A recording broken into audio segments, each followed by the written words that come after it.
আসসালামু আলাইকুম রহমতুল্লাহি ওবারাকাতুহ।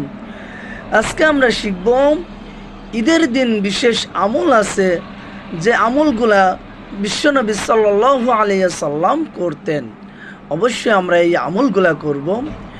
প্রথমত ঈদের দিন আমরা খুব ভোরবেলা উঠব। ভোরবেলা উঠে মেসাক করব।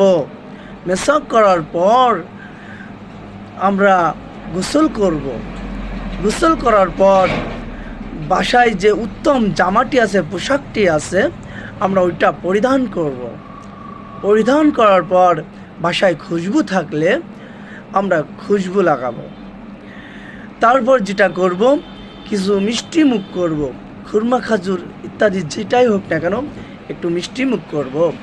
মিষ্টি মুখ করার পর আমরা যখন রওনা হব ঈদগার ময়দানে, তখন আমরা তাকবীর দিতে দিতে রওনা হব। তাকবীরটি হলো আল্লাহু আকবার, আল্লাহু আকবার, লা ইলাহা ইল্লাল্লাহু, আল্লাহু আকবার, আল্লাহু আকবার, ওয়া ইল্লাহিল হামদ।